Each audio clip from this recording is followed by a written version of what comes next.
E olha, gente, uma mulher foi agredida de forma covarde no rosto ao tentar defender o marido e o filho em uma briga de trânsito. Detalhe, o agressor é um policial militar que ainda apontou a arma para várias pessoas.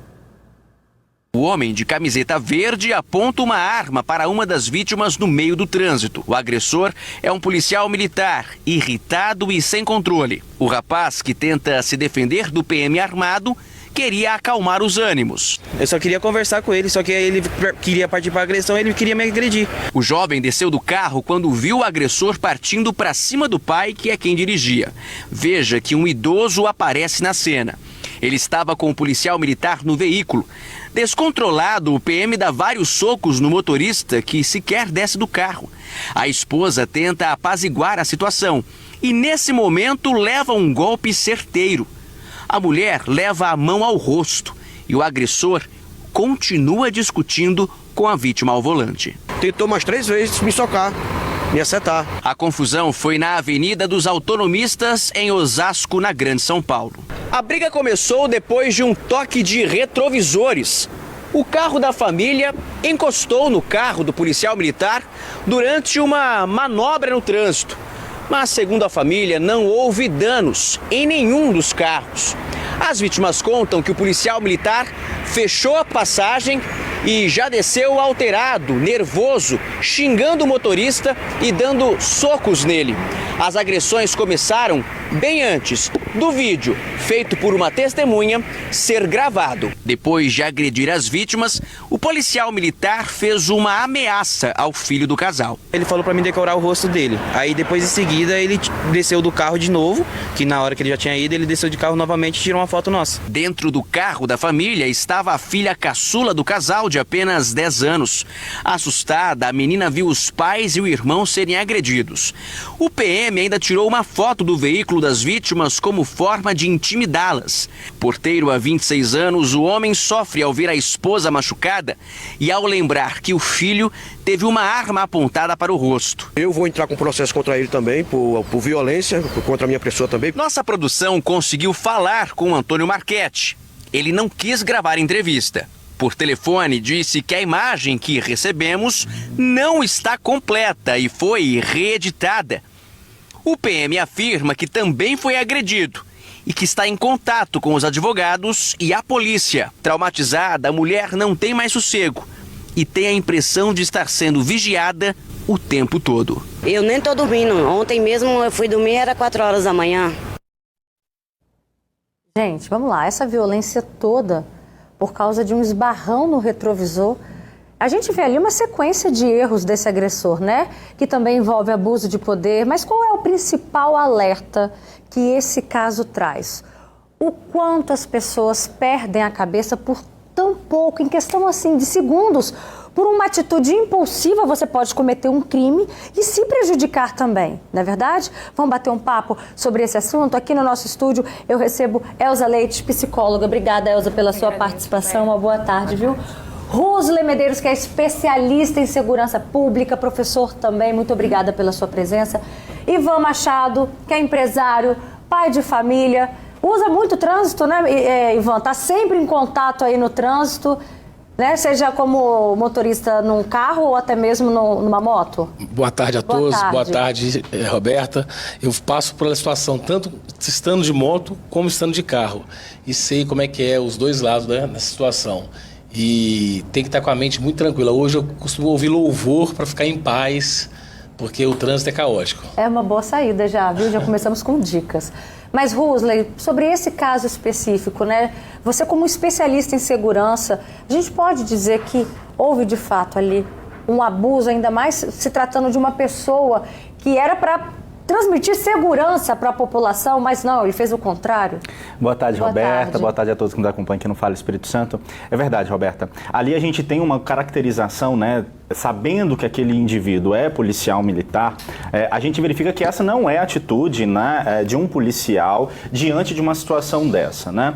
Ele agride aquelas pessoas, não, pelo menos nas imagens, não é demonstrado que ele assim o faz em legítima defesa, o que vai ser apurado aí pela corregedoria e também também pela Polícia Civil. Mas então, assim, a princípio, a gente tem ali um caso de abuso de autoridade em que ele se vale ali da sua autoridade, se vale ali do seu poder conferido pelo Estado para forçar as vítimas, né, forçar aquela família que estava ali a fazer aquilo que ele deseja.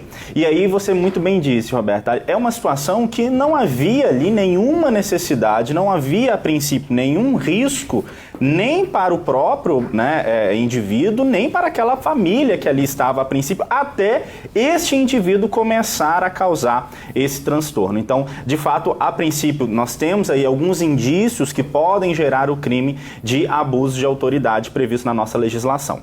E a gente também para pensar como ser humano, né? Sem contar esse lado profissional, que era para garantir a segurança da sociedade, mas como ser humano, Elza, olha só, a gente está sempre noticiando um caso aqui, seja uma briga de trânsito, seja ali na rua entre vizinhos, a gente vê que as pessoas estão tendo essa atitude impulsiva em achar que vai resolver ali a base da violência. E chega nessa época do ano, a sensação que a gente tem é que todo mundo se torna ainda mais do que egoísta, né? Você está no trânsito, me dá licença que eu estou atrasado, tem que chegar na confraternização do meu trabalho, me dá licença que eu estou atrasado, que eu tenho que chegar na apresentação do meu filho, cada um só está pensando em si.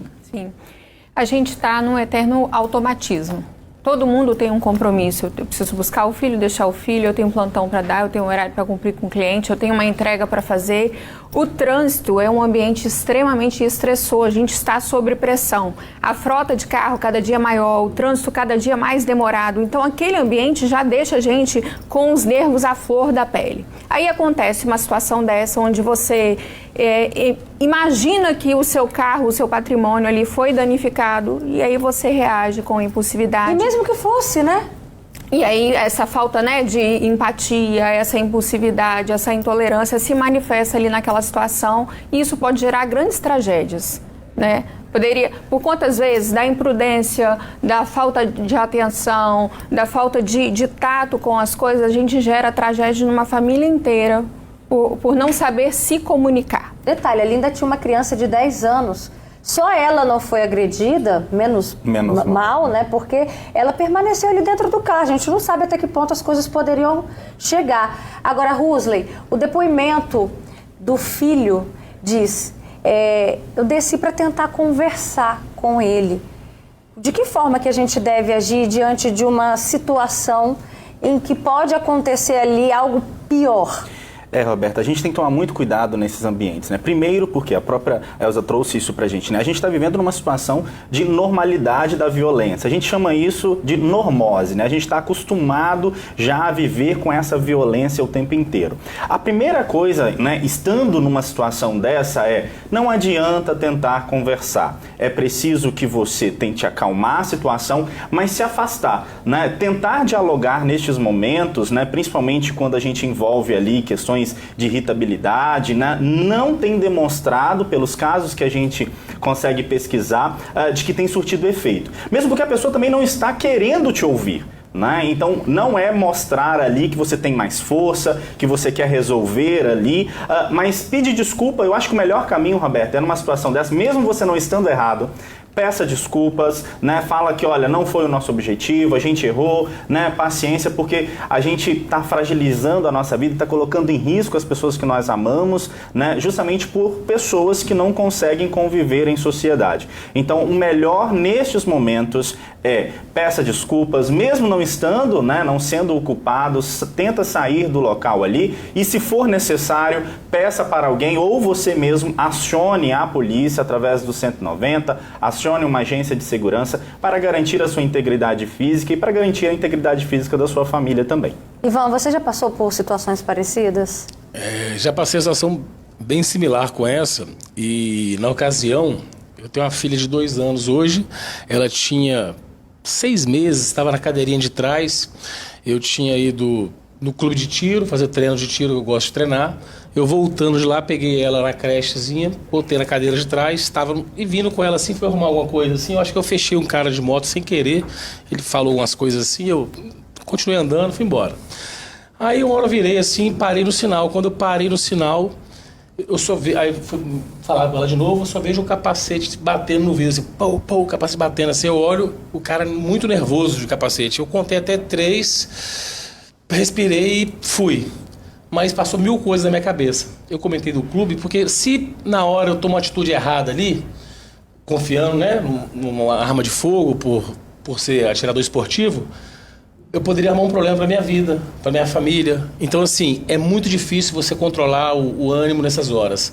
E como é que você faz um cara batendo no seu vidro com um capacete? Poderia quebrar o vidro, poderia atingir minha filha, poderia fazer o que aquele cara fez ali, enfiar um monte de porrada lá dentro, difícil você se defender do carro. Então, assim, é muito perigoso você ter domínio próprio nessa hora e poder saber sair fora dessa confusão. Eu gostei dessa verdade porque, vamos lá, nós somos seres humanos, nosso sangue também, né, ferve, a gente sabe, principalmente quando a gente tem razão, mas a gente sabe que o mais prudente, porque a gente não conhece a outra pessoa, é desculpa. Né? Quantas e quantas vezes todos nós aqui, nós já tivemos também situações similares, é a gente tentar se desculpar, mas não é fácil. Né, Elza? É importante que a gente faça algum trabalho para que a gente consiga ter esse controle emocional nessas situações? Gentileza gera gentileza. A gente tem um fenômeno neurológico chamado espelhamento. Se você bocejar, eu vou bocejar. Se você chorar, eu vou chorar. Se você gritar comigo, também vou gritar. Se eu me espelho no seu comportamento, nós dois vamos perder a batalha. Ninguém vai ganhar a discussão ali. Aquilo ali vai virar uma guerra. Então a gente tem que ter sabedoria, prudência, calma, controle e pensar, aquela pessoa não está fazendo isso por causa de mim. Você não pode levar isso para o pessoal. Se você pessoalizar todas as coisas, você vai brigar com todo mundo por aí. Aquela pessoa pode estar passando por inúmeros problemas. A gente precisa exercer a empatia e também a compaixão. Tentar compreender que aquela figura pode estar estressada, está sob pressão, está endividada, descobrir um diagnóstico. Então, tentar pensar que aquele problema é dele, não meu, não é comigo, já ajuda bastante você não reagir, você não se espelhar no comportamento do outro, senão a gente se contamina. Uma vez que eu me contamino com o estresse do outro, com a agressividade do outro, eu me igualo a ele. E aí?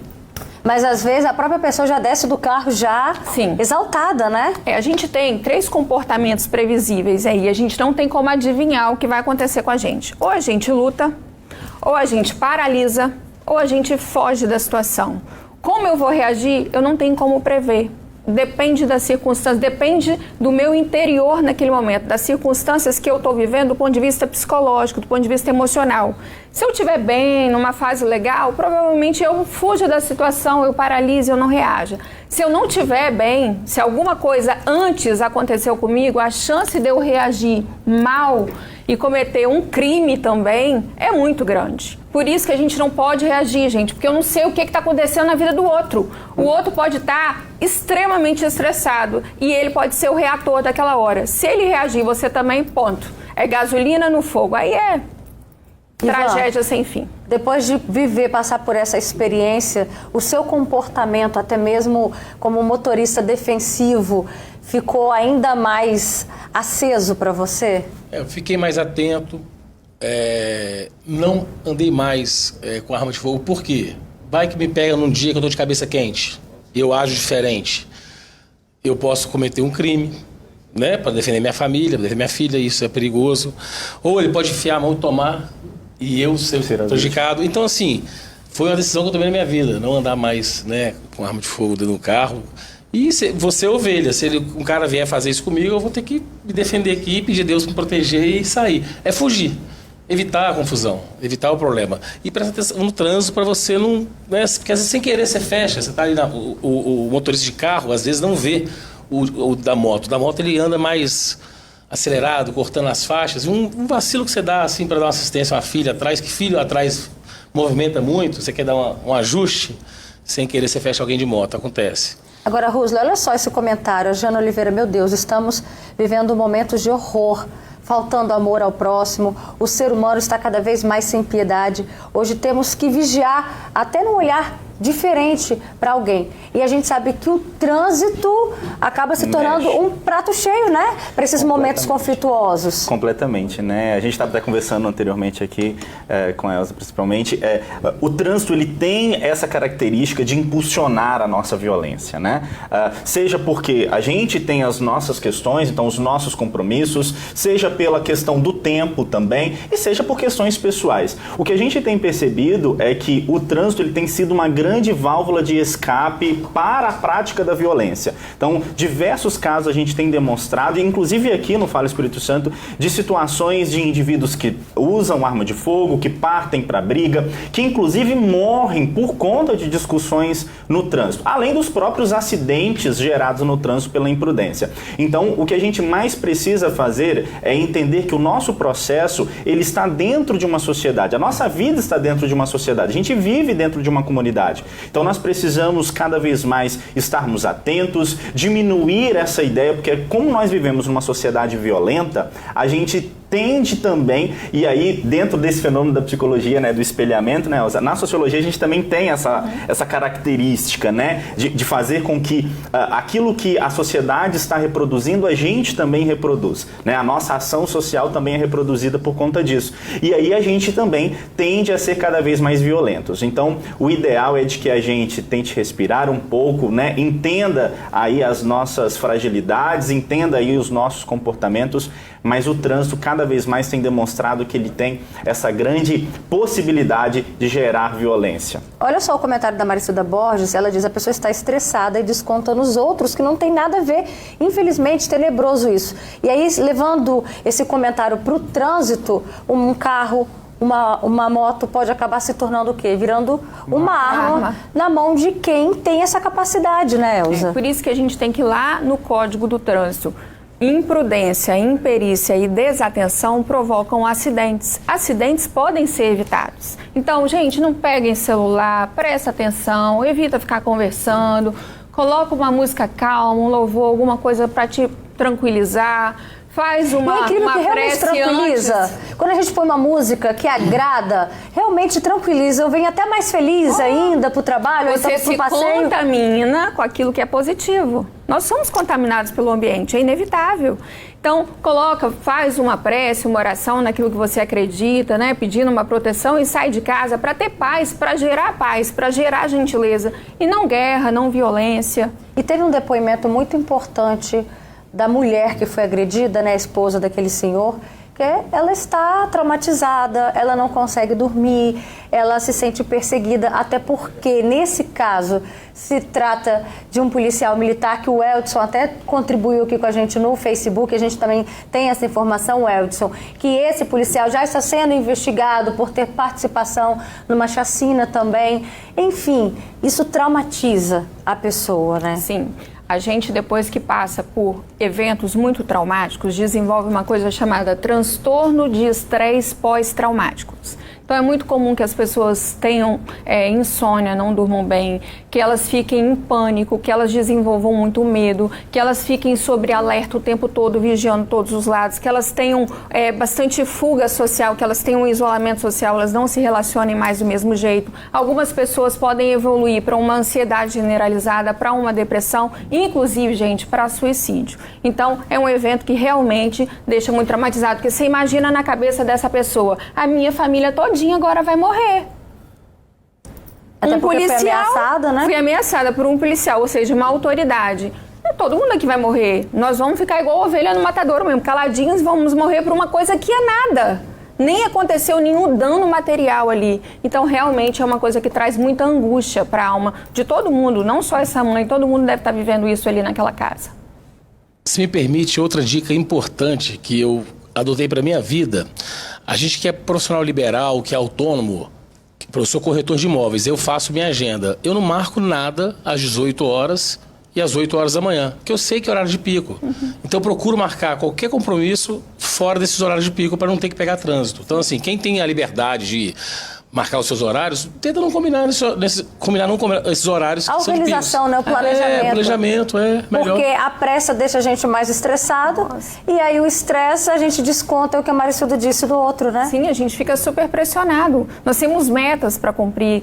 Quem é profissional liberal tem meta para bater, tem conta para pagar, precisa chegar a tempo, senão o cliente já não acha que ele é um profissional que está prestando um bom serviço. A gente está sob pressão. O capitalismo é um fenômeno, né, do próprio sistema, então a gente tem que realmente tentar se programar da melhor forma para ter mais qualidade de vida, né? E a gente não está falando só no trânsito, não. A gente está falando das relações no dia a dia. Olha só o comentário da Érica Araújo. Ela diz: eu tenho uma vizinha que o latido do cachorro dela parece estar dentro do meu apartamento. Já tentamos conversar, ela debocha, dizendo que não vai aliviar para vizinho. Né? Detalhe, a mãe da Érica tem 77 anos. Isso já está se tornando um abuso. Rusla, e para a gente finalizar esse assunto, qual é a dica que você deixa para as pessoas que estão vivendo, né, assim, esse limite para, Deus me livre, né, ninguém quer ver ninguém entrando aí nas vias de fato, não é isso, muito pelo contrário. Qual é o limite aí, então, qual é a dica que você deixa? Roberta, eu acho que a Elza trouxe muito bem, né, uma situação falando, olha, primeira coisa, quando acontece isso, não é, a pessoa não está com raiva de você, ela está com raiva da situação.